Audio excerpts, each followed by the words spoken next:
जय माता दी मित्रों सखियों, आज हम सुनते हैं एक सच्ची कहानी। इस बात को चरितार्थ करती हुई कि माला फेरत जुग भया, गया न मन का फेर, कनका मन का डार दे, मन का फेर। कहानी इस प्रकार है कि किसी गांव में एक गुरु महाराज का आश्रम था। वहाँ पर कई शिष्य रहते थे और कई साधु सन्यासी आते जाते रहते, गऊओं की सेवा करते, भिक्षा मांग कर लाते और आश्रम का कार्य करते। वैसे तो आश्रम में कई शिष्य थे, जिसमें एक शिष्य माला फेरा करता था। साथ ही आश्रम में क्या हो रहा है, कौन क्या कर रहा है, सारी गतिविधियों पर नज़र रखता, उसका ध्यान इसी में रहता। उसने अपना मन एकाग्र नहीं किया, माला घूमती रहती। गुरुदेव और सभी की नज़र में वह बड़ा भारी माला जपने वाला जापक था। इधर दूसरे शिष्य गौ सेवा करते और शिष्यों के साथ मिलकर आश्रम का सारा काम समय पर करते और समय मिलता जब माला भी जपते। गुरुदेव जैसा कहते वैसा ही करते।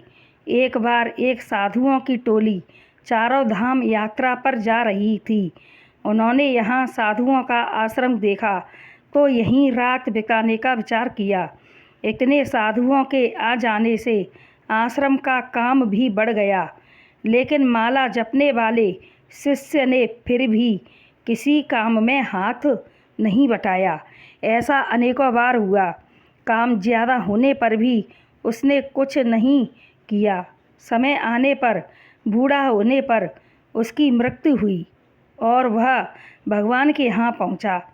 तब भगवान ने उसका लेखा जोखा देखा और कहा कि इसने किसी की सेवा नहीं की, किसी को एक गिलास पानी भी देना नहीं चाहा। माला घुमाने के चक्कर में ही अपने आप को श्रेष्ठ मांगता रहा। लेकिन यह गुरु आश्रम में रहा तथा हरि भक्तों का दर्शन किया है, इसलिए कुछ पुण्य हुआ है। इसलिए इसको नरक में न पहुंचाकर वृक्ष की योनि में गिरा दिया जावे। तब उसकी समझ में आया कि केवल हाथ से माला घुमाने से ही भगवान नहीं मिलते। माला घुमाने के साथ मन को भी भगवान में लगाना चाहिए। कार्य करते रहो और हृदय में नाम जपते रहो, इससे भी भगवान मिलते हैं। यहाँ पर यह कहावत चरितार्थ होती है कि माला फेरत जुग भया, गया न मन का फेर, कनका मन का डार दे और मन का फेर। तो मित्रों सखियों, अगर यह कहानी पसंद आए तो हमारे चैनल को लाइक, शेयर व सब्सक्राइब करें।